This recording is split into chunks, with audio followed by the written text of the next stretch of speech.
अस्सलाम वालेकुम गाइस, कैसे हैं आप? उम्मीद करते हैं आप सब खैरियत से होंगे, खुश होंगे और हमारी दुआ है कि आप हमेशा खुश रहें, हंसते और मुस्कुराते रहें। मेरा नाम है रहमान और मैं उज़फ़र इक़बाल और आज हम जिस वीडियो रिएक्ट करने जा रहे हैं, इस वीडियो का टाइटल है next space super power India. तो देखते हैं भाई वीडियो। अगर वीडियो पसंद आया तो वीडियो को लाइक, चैनल को सब्सक्राइब जरूर कीजिएगा। करते हैं वीडियो स्टार्ट और देखते हैं। इस कार्टून को देखिए। 28 सितंबर 2014 ये कार्टून छपी थी न्यूयॉर्क टाइम्स में, जो दिखाती है कि कैसे एक इंडियन किसान एक गाय के साथ एक आलीशान स्पेस क्लब में घुसने की कोशिश कर रहा है और जहां अंदर दो आदमी इंडिया के मंगलयान मिशन के बारे में पढ़ रहे हैं। आर्टिकल का टाइटल क्या है? India's budget mission to Mars. अब ऑब्वियसली इस कार्टून का बहुत क्रिटिसिज्म हुआ कि ये कार्टून दिखा रही कि मानो ये कैसे गरीब इंडियन स्पेस प्रोग्राम बनाने लग गए। अल्टीमेटली न्यूयॉर्क टाइम्स को अपोलोजाइज करना पड़ा। Sorry.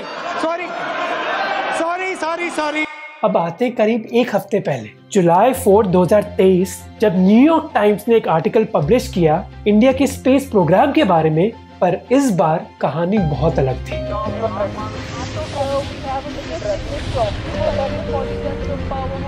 The surprising striver in the world's space business. Liftoff normal. Here we have a majestic liftoff of LBM-3 M4 rocket carrying India's prestigious Chandrayaan-3 spacecraft. जब India ने 1947 में independence achieve करी तो हमारा देश कई समस्याओं से गुजर रहा था। उस समय एक स्पेस प्रोग्राम के बारे में सोचना एक बहुत बड़ी लग्जरी थी और कई लोग ये मानते थे कि इंडिया ऐसी चीजों में कैसे प्रोग्रेस कर पाएगी। और ये सिलसिला इसरो की फॉर्मेशन के बाद भी चला कि मानो इंडिया स्पेस की दुनिया में एक छोटा सा बच्चा है जिसका बजट रशिया और अमेरिका के बजट से बहुत ही कम है, पर आज इंडिया के स्पेस प्रोग्राम ने बहुत अचीव किया है। इसरो ने 166 मिशंस कंप्लीट करे हैं। प्राइवेट सेक्टर में भी हलचल मची हुई है। इंडिया में अभी 140 रजिस्टर्ड स्पेस स्टार्टअप्स हैं। ऐसी इनोवेशन की वजह से प्लान है कि अगले साल मानव सहित गगनयान लेकर के चलेंगे।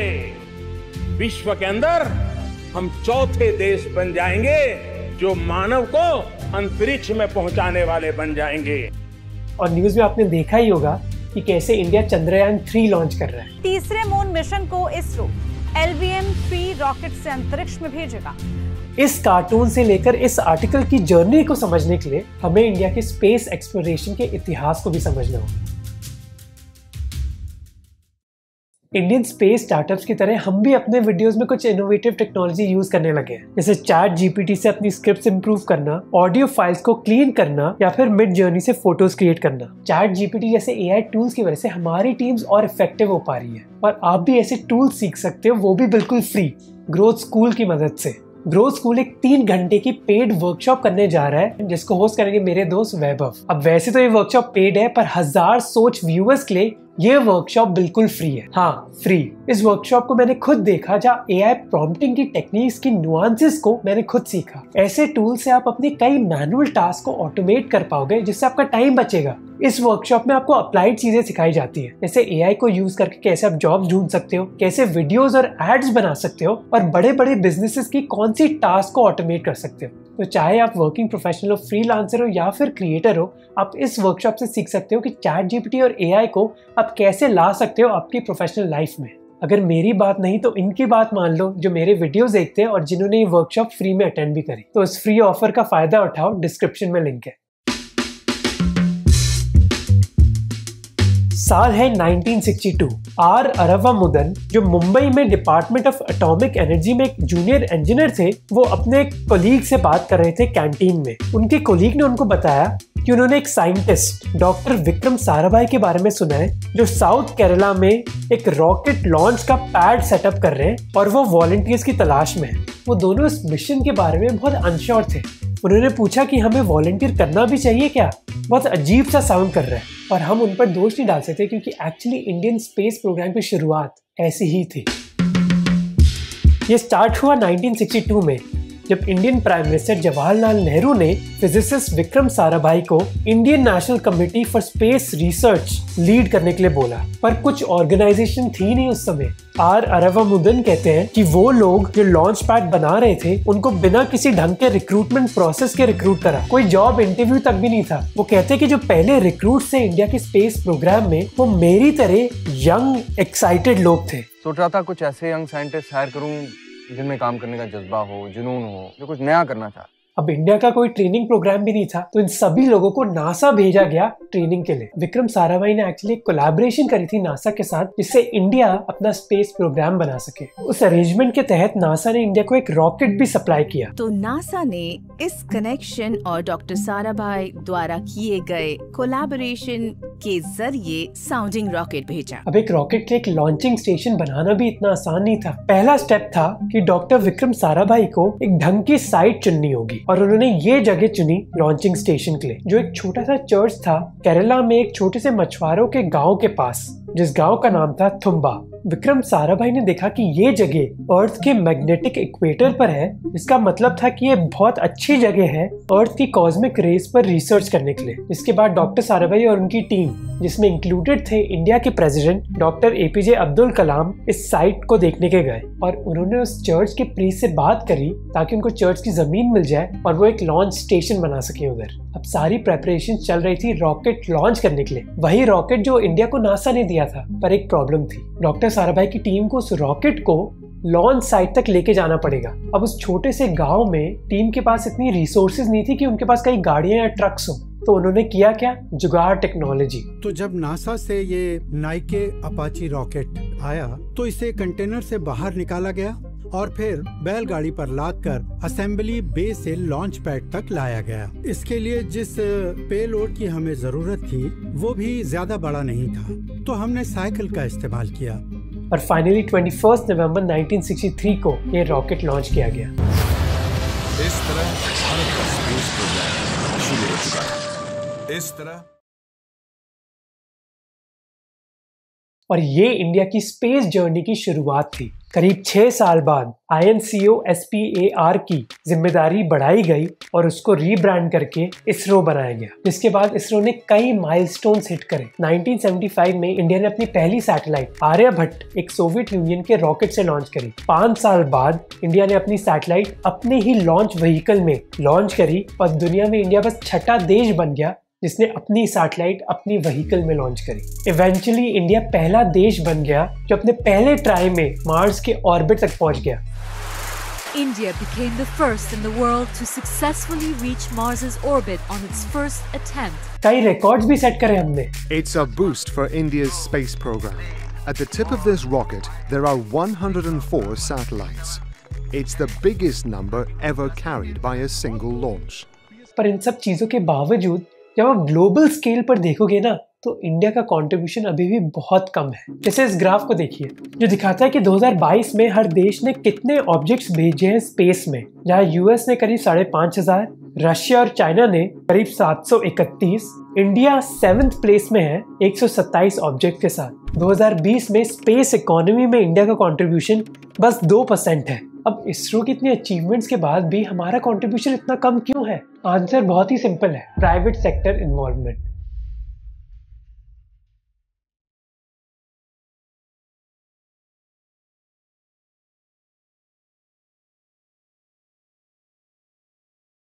ये है स्पेसएक्स का स्टारशिप मिशन, जिसके तहत वो मार्स तक जाना चाहते हैं और पोटेंशियली उधर एक ह्यूमन सेटलमेंट बनाना चाहते हैं। स्पेसएक्स अमेरिका में एक प्राइवेट स्पेस कंपनी है जो कि खुद के रॉकेट्स और सैटेलाइट्स लॉन्च करती है। बहुत समय से नासा ने प्राइवेट सेक्टर कंपनीज के साथ कोलैबोरेट किया है। जैसे बोइंग जैसी कंपनीज ने इंटरनेशनल स्पेस स्टेशन के कंपोनेंट्स डिजाइन करे हैं और अर्ली 1960s से ही अमेरिका ने प्राइवेट कंपनीज को इजाजत दी थी कि वो कंपोनेंट्स ही नहीं बल्कि पूरी कम्युनिकेशन सैटेलाइट्स बना दे। 1990s के बाद एक बहुत बड़ी प्राइवेट सेक्टर इंडस्ट्री खड़ी हो गई है जो प्राइवेट सैटेलाइट्स और गवर्नमेंट सैटेलाइट्स को लॉन्च करती है स्पेस में। प्राइवेट सेक्टर को इजाजत देकर बहुत इनोवेशन भी हुई है। जैसे स्पेसएक्स दुनिया की पहली कंपनी बनी है जो रॉकेट की फर्स्ट स्टेज को रीयूज कर सके। स्पेसएक्स से पहले ये फर्स्ट स्टेज ओशन में गिर जाती है और इसका बाद में यूज नहीं आता, पर रीयूज करके स्पेसएक्स ने लॉन्चेस की कॉस्ट भी कम कर दी है जिसका मतलब है कि प्राइवेट और गवर्नमेंट सैटेलाइट्स अब सस्ते दाम में स्पेस जा सकती हैं। और ये नासा के लिए बहुत अच्छी चीज है, क्योंकि अब उनके दिमाग में सरदर्दी नहीं है हर चीज इनोवेट करने की। अगर कोई प्राइवेट कंपनी ने इनोवेशन करी तो उनको बस नासा से कॉन्ट्रैक्ट मिल जाता है, जिससे नासा का भी फायदा है और उस प्राइवेट सेक्टर कंपनी का भी, जिससे यूएस सरकार को भी फायदा मिला है, क्योंकि अब नासा का जो शेयर है यूएस बजट में वो कई सालों से कम हो रहा है। यूरोप में भी सेम हाल है, जहाँ एक प्राइवेट कंपनी एरियन स्पेस अब यूरोपियन सैटेलाइट लॉन्चेस करती है। ऐसी चीजें इंडिया में होने की जरूरत है, क्योंकि अभी इसरो का स्पेस बजट बहुत कम है। 2022 में जहाँ इंडिया का स्पेस बजट $1.7 बिलियन था, चाइना का 14 और यूएस का $30 बिलियन था। थैंकफुली अब इंडियन सरकार ने भी रियलाइज कर दिया है कि प्राइवेट सेक्टर कंपनीज कितना कंट्रीब्यूट कर सकती हैं। Government has decided to implement reform measures to leverage the achievements of ISRO through opening up the space sector for private enterprises. पर 2020 से भी पहले कई प्राइवेट सेक्टर कंपनीज भाग ले रही थी इंडिया की स्पेस जर्नी में। जहां भी जाओगे पर जब लौट के आओगे, सुकून जिंदगी का इसी दरवाजे पर पाओगे। हम हैं गोदरेज लॉक्स। ये है गोदरेज का एड, एक ऐसी कंपनी जो बनी थी 1897 में, जब वो बस ताले बेचती थी। इसके बाद गोदरेज कई कंज्यूमर गुड्स बेचने लग गई, mosquito repellents, hair dyes, refrigerators और यहाँ तक की साबुन। सुस्ती मिटाए चुस्ती लौटाए, सिंथॉल सुस्ती मिटाए चुस्ती लौटाए। पर आप ये नहीं जानते होंगे कि गोदरेज 1990s से इसरो के लिए कई कंपोनेंट्स भी मैन्युफैक्चर कर रही है। 1994 में गोदरेज ने विकास इंजन मैन्युफैक्चर किया, जो इंडिया की कई लॉन्च व्हीकल्स में यूज किया गया है। चंद्रयान के मिशंस के लिए भी गोदरेज ने कई क्रिटिकल कंपोनेंट सप्लाई करे। और गोदरेज अकेली कंपनी भी नहीं है जिसने इसरो को पार्ट सप्लाई करे। आंध्रा शुगर्स एक और कंपनी है जिसका संबंध इसरो के साथ कई सालों से है। पर उस समय ये कंपनीज पैसों के लिए मदद नहीं कर रही थी इसरो के लिए। नारायण प्रसाद जो सीईओ हैं एक स्पेस रिलेटेड कंपनी के, वो कहते हैं कि ये बिजनेसेस मदद कर रहे थे क्योंकि उनको गर्व महसूस होता था इंडिया के स्पेस प्रोग्राम में कंट्रीब्यूट करने के लिए। वो कहते हैं कि उस समय इस कंट्रीब्यूशन के लिए उनको ज्यादा पैसा नहीं मिलता था। अनंत टेक्नोलॉजीज के फाउंडर जिसने भी इसरो के साथ पार्टनर किया है, वो कहते हैं कि 1960 से करीब 500 प्राइवेट कंपनीज ने इसरो को सपोर्ट किया है और इसरो ने भी इन कंपनीज की मदद करी है। वो कहते हैं कि इसरो ने कंपोनेंट्स ही नहीं खरीदे इन कंपनी से, वो बल्कि उनके एम्प्लॉयज को ट्रेन किया और फैसिलिटीज बनाने में मदद करी ताकि ये कंपनीज अच्छे कंपोनेंट्स बना सके। पर अब जो इन्वेस्टर्स पैसा डाल रहे हैं इंडिया की प्राइवेट सेक्टर स्पेस कंपनीज में, वो बस देशभक्ति के लिए पैसा नहीं डाल रहे बल्कि मुनाफे के लिए भी डाल रहे हैं। तो इसीलिए हमारे लिए बहुत जरूरी है ये समझना कि अब हमारा प्राइवेट सेक्टर करने क्या जा रहा है। हम इंडियन प्राइवेट सेक्टर को दो भागों में डिवाइड कर सकते हैं, अपस्ट्रीम और डाउनस्ट्रीम। अपस्ट्रीम सेगमेंट वो है जो या तो सैटेलाइट्स बनाता है या फिर उनको लॉन्च करता है अपने रॉकेट्स के जरिए, जबकि डाउनस्ट्रीम सेगमेंट वो है जो एक प्रोडक्ट या फिर सर्विस बनाता है स्पेस डेटा के जरिए, जैसे क्लाइमेट मॉनिटरिंग, सैटेलाइट कम्युनिकेशन या फिर डिफेंस। 2020 से पहले हमारी सरकार का मोटा मोटी बहुत कंट्रोल था दोनों ही सेगमेंट्स पर। या तो प्राइवेट इंडस्ट्री कुछ पार्ट्स और कंपोनेंट सप्लाई करती थी इसरो के इक्विपमेंट को मैन्युफैक्चर करने के लिए, या फिर वो सरकारी इंफ्रास्ट्रक्चर को यूज करके सर्विसेज देती थी डाउनस्ट्रीम सेगमेंट में। पर अब प्राइवेट सेक्टर का रास्ता खुल गया है, जिसका मतलब है वो अपनी खुद की सैटेलाइट्स बना भी सकती हैं और उनको लॉन्च भी कर सकती है स्पेस में, और इसके साथ ही साथ वो सरकारी या फिर प्राइवेट सेक्टर डेटा को यूज करके सर्विसेज दे सकती हैं। जैसे हम इस कंपनी की बात करते हैं, ये है संजय निकांती जो को फाउंडर है ध्रुव स्पेस के। सैटेलाइट्स की उनकी रुचि स्टार्ट हुई थी जब वो कॉलेज में थे। उन जैसे कई स्टूडेंट्स बहुत एक्साइटेड हुए थे जब इंडिया का चंद्रयान 1 मिशन सक्सेसफुल हुआ था। It's a historic moment as far as India is concerned. We have started our journey to the moon and the first leg of the journey has gone perfectly well. इस excitement को देखकर इसरो ने decide किया कि हमें इन students को एक chance देनी चाहिए। इसी वजह से उन्होंने कहा कि अगर स्टूडेंट्स अपने सैटेलाइट्स बनाएंगे तो हम कुछ सैटेलाइट्स को ऑर्बिट में भेजेंगे फ्री में। संजय निकांती ने अपनी SRM यूनिवर्सिटी के जरिए यही करने की कोशिश करी। उनकी सैटेलाइट जिसका नाम था SRM सैट, उसका उद्देश्य था कि वो हमारे देश की पोल्यूशन की समस्या को सॉल्व करे एटमॉस्फेयर में कार्बन डाइऑक्साइड और वाटर वेपर को मॉनिटर करके। उनकी सैटेलाइट सक्सेसफुली लॉन्च हुई अक्टूबर 2011 में, और उसके बाद वो सोचने लग गए कि हमारे देश में इसरो के सिवाय कोई और सैटेलाइट बना ही नहीं रहा है। जिसके बाद अपने कॉलेज फ्रेंड्स के साथ उन्होंने बनाई ध्रुव स्पेस कंपनी, एक ऐसी कंपनी जो सैटेलाइट्स को मैन्युफैक्चर करेगी। अब उस उस समय ऐसी कंपनीज के लिए फंडिंग मिलना बहुत ही मुश्किल था। मार्केट में सिचुएशन इतनी खराब थी कि कुछ साल बाद वो अपनी कंपनी बेचने का सोच रहे थे, पर 2020 के बाद माहौल बदल गया। कई इन्वेस्टर्स ने ध्रुव स्पेस में इन्वेस्ट किया है और उन्होंने अपनी 2 सैटेलाइट्स थाईबोल्ट 1 और थाईबोल्ट 2 को लॉन्च भी किया है। ध्रुव स्पेस अब कई डाउनस्ट्रीम कंपनीज को एंड टू एंड सर्विस देती है कि हम आपकी सैटेलाइट बनाएंगे, लॉन्च करेंगे, ट्रैक करेंगे और मेंटेन करेंगे। और इंडिया की कई ये अपस्ट्रीम स्टार्टअप्स बहुत बड़ी प्रॉब्लम सॉल्व करने की कोशिश कर रही हैं। इसको कहा जाता है स्पेस डेब्री, यानी कि किसी भी मशीन का कुछ पार्ट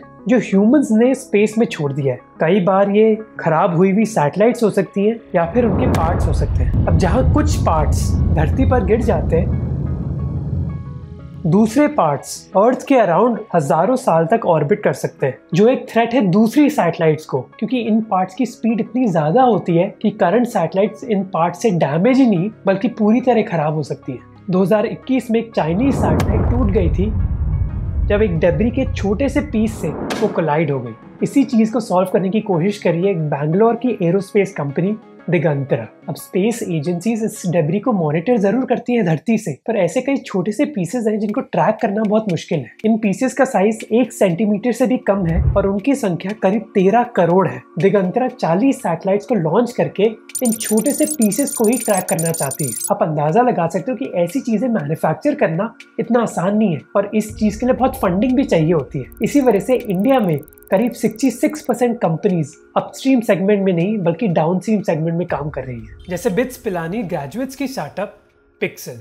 ये गूगल अर्थ है और इसको कई लोग रेवोल्यूशनरी मानते हैं, क्योंकि अगर आप जूम करोगे तो आप अपने घर को भी देख पाओगे। पर गूगल अर्थ में एक लिमिटेशन भी है कि आप बस फोटोज देख सकते हो अर्थ की, और यही एक प्रॉब्लम है जिसको सॉल्व करना चाहते थे बिट्स पिलानी से एक कॉलेज स्टूडेंट अवैस अहमद। उन्होंने ये रियलाइज किया कि आज की जो कमर्शियल सैटेलाइट्स हैं वो इतनी डिटेल नहीं देती हैं, वो बस फोटोज दे सकती हैं। अगर आप पत्तों का क्लोरोफिल कंटेंट जानना चाहते हो या फिर सॉइल न्यूट्रिशन जानना चाहते हो, वो ये सैटेलाइट्स नहीं कर पा रही थी। और अवैस ने इसके बारे में एक सोल्यूशन सोचा, ऐसी सैटेलाइट्स जिनमें हाइपर स्पेक्ट्रल इमेजिंग हो। अब आप पूछोगे कि भला हाइपर स्पेक्ट्रल इमेजिंग क्या है? जो हमारी आंखें हैं, ह्यूमन आई विजिबल लाइट को 3 बैंड्स में देख सकती है, रेड, ग्रीन और ब्लू। पर हाइपर स्पेक्ट्रल इमेजिंग कई बैंड्स को देख सकती है, जिसकी वजह से वो ऐसे फीचर्स आइडेंटिफाई कर सकते हैं जो हमारी आंखें या फिर कमर्शियल कैमरास नहीं कर सकते। मानो हाइपर स्पेक्ट्रल इमेजिंग से हम पूरी दुनिया का एक MRI स्कैन कर सकते हैं। पोल्यूशन हो या फिर डिजीजेस, इन सभी चीज को आइडेंटिफाई किया जा सकता है। और आप सोच ही सकते हैं कि इससे एग्रीकल्चर को फायदा मिल सकता है। आपको ये पता चल सकता है कि कहाँ फसल ठीक है या फिर कहाँ प्रॉब्लम्स आने वाली है। और इसी चीज को सॉल्व करना चाहते थे अवैस और उनके कॉलेज फ्रेंड क्षितिज खंडेलवाल, जिन्होंने बिट्स पिलानी से अपनी स्टार्टअप पिक्सल बनाई। उनकी पहली सैटेलाइट का नाम था शकुंतला, जिसको उन्होंने लॉन्च किया SpaceX की मदद से। उनका ऑब्जेक्टिव बस एक सैटेलाइट को लॉन्च करना नहीं है, बल्कि कई सैटेलाइट्स को लॉन्च करना है, अल्टीमेटली जो मानो एक कॉन्स्टलेशन बना लेंगी अर्थ के आसपास और हर 2 दिन में अर्थ के हर पॉइंट को कवर कर पाएंगी। पर ये करना अवैस और क्षितिज के लिए आसान नहीं था। अवैस कहते हैं कि सब हमारे आइडिया में इंटरेस्टेड तो थे, पर कोई पैसे नहीं देना चाहता था। पर थैंकफुली ये चेंज हुआ, पिक्सल के लिए नहीं, दूसरी स्पेस स्टार्टअप्स के लिए भी। 2022 में $119 मिलियन यानी कि करीब 990 करोड़ रुपए इन्वेस्ट किए गए इंडिया की स्पेस स्टार्टअप्स में, और अब इंडिया में 140 रजिस्टर्ड स्टार्टअप्स हैं। ब्लू स्काई एनालिटिक्स एक और डाउनस्ट्रीम कंपनी है जो सैटेलाइट्स को यूज करके एनवायरमेंटल डेटा क्रिएट कर रही है, चाहे वो बाढ़ के बारे में हो या फिर पावर प्लांट्स के एमिशंस के बारे में। इन इनोवेशंस को देखते हुए कई लोग बहुत ऑप्टिमिस्टिक हैं इंडिया के स्पेस सेक्टर को लेके, और आज की तारीख में ये सही भी है। और कई एक्सटर्नल फैक्टर्स भी हैं इस कॉन्फिडेंस के पीछे। ये सैटेलाइट है एक मैन्युफैक्चरिंग कंपनी OneWeb की, इसको लॉन्च किया गया था 2020 में एक रशियन रॉकेट के जरिए। ये कंपनी करीब 650 सैटेलाइट्स भेजना चाहती है स्पेस में ब्रॉडबैंड कनेक्टिविटी के लिए। मार्च 2022 में जब ये कंपनी 36 और सैटेलाइट्स भेजना चाहती थी, तो रशियन स्पेस एजेंसी ने इनको लॉन्च करने के लिए मना कर दिया था, क्योंकि इस कंपनी को फंडिंग मिली थी यूके सरकार से। इस वजह से जब रशिया ने यूक्रेन में इन्वेड किया, Vladimir Putin has launched a major military operation against Ukraine. तो रशियन स्पेस एजेंसी ने कहा कि वो अपने सोयूज रॉकेट्स का यूसेज कम करना चाहती है। OneWeb के सामने रशियन स्पेस एजेंसी ने 2 कंडीशंस रखी कि यूके सरकार को इस कंपनी में इन्वेस्टमेंट बेचनी होगी और OneWeb को गारंटी देनी होगी कि उनकी सैटेलाइट्स रशिया के खिलाफ मिलिट्री पर्पसेस के लिए ना यूज करी जाए। OneWeb ये कंडीशंस मीट नहीं कर पाई, जिसके बाद उनका 1800 करोड़ रुपए का नुकसान हुआ। पर इससे इंडिया का फायदा हुआ। रशिया के ना करने के बाद OneWeb कंपनी इसरो के पास आई ताकि इसरो उनकी सैटेलाइट्स को लॉन्च कर सके स्पेस में। LVM-3 M2 had carried 36 satellites of OneWeb, जो हमें दिखाता है कि आज के जियोपॉलिटिकल एनवायरनमेंट में इंडिया को फायदा मिल सकता है। कई सालों से रशिया और चाइना ऐसे 2 देश थे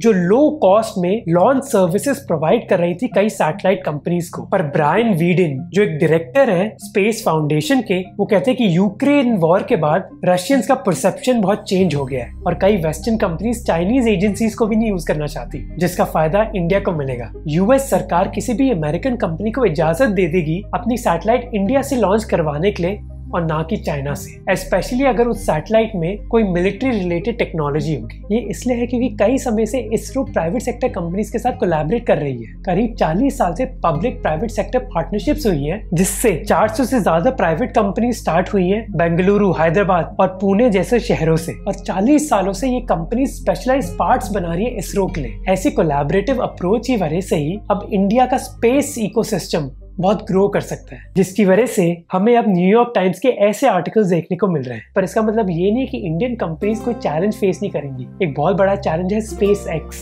अगर हम सैटेलाइट लॉन्च करने के बिजनेस की बात करें, क्योंकि SpaceX रॉकेट्स को रीयूज करने लगा है, इसकी वजह से बहुत भारी ऑब्जेक्ट्स स्पेस में भेजने की कॉस्ट कम हो गई है। पर एडवांटेज ये है कि कुछ इंडियन स्टार्टअप्स कस्टमाइजेशन ऑफर कर सकती हैं कई कंपनीज को। जैसे स्काई रूट एक कंपनी है जो सैटेलाइट्स को लॉन्च करती है। कंपनी के सीईओ कहते हैं कि हम एक टैक्सी की तरह हैं जो छोटे लॉन्चेस करती है, जबकि SpaceX एक बस या फिर ट्रेन की तरह है जो किसी भी तरीके के पैसेंजर को एक डेस्टिनेशन पर छोड़कर आती है। अग्निकुल जैसी स्टार्टअप्स तो 3D प्रिंटर यूज कर रही है रॉकेट्स की मैन्युफैक्चरिंग की कॉस्ट को कम करने के लिए। ऐसी इनोवेशंस की तरह जहां एक समय इसरो रॉकेट्स को ठेले पर लेके जा रही थी, आज इंडियन कंपनीज लीडर्स बन सकती हैं स्पेस इकोनॉमी में। अगर आपको ये वीडियो अच्छा लगा तो आपको ये वीडियो भी अच्छा लगेगा, जहां हम बात करते हैं स्टार्टअप्स की दूसरी पहलू की कि कई इंडियन स्टार्टअप्स बहुत समस्याओं से क्यों गुजर रही हैं। तो इस वीडियो को जरूर देखना। और AI और ChatGPT का कैसे।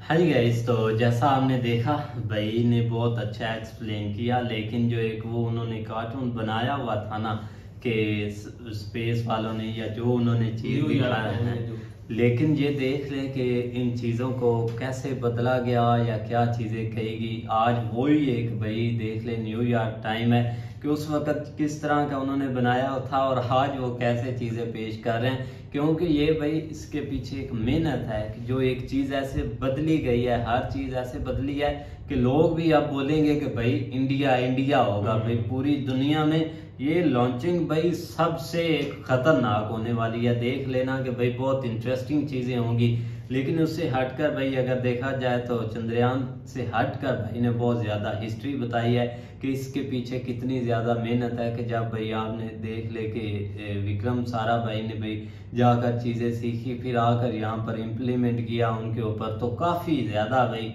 हट के चीज़ें हुई थी। जो वेस्ट का एक रवैया है ना, वो एक मतलब कि सेम ही रहता है, चाहे कोई आप अचीवमेंट करें या ना करें, लेकिन इससे एक इंडिया को कोई फ़र्क नहीं पड़ता, क्योंकि एक वेस्ट को दिखाना नहीं है कि दिखाना तो ज़रूर है, लेकिन ये फोर्सली नहीं करना कि वाकई हम कर रहे हैं आप हमारी तारीफ करें या ऐसा कुछ चीज़ें करें।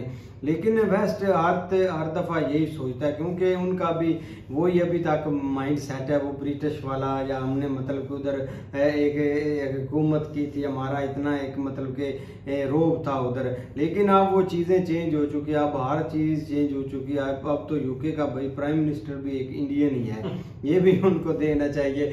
लेकिन देखो ना, यूके का अभी तक कोई प्लान एक नहीं गए वो मतलब कि चांद पर, या उनका प्लान हम तो थे ही थे पीछे, लेकिन उनका तो ऑलरेडी बेड़ा गर्क हुआ हुआ है इतने पैसे होने के बावजूद भी, इसलिए उनको ये चिढ़ती है बात। नहीं बिल्कुल ऐसे ही है। आप विक्रम साराभाई के ऊपर आए तो उनकी भी बहुत ज्यादा इस चीज के ऊपर मेहनत है।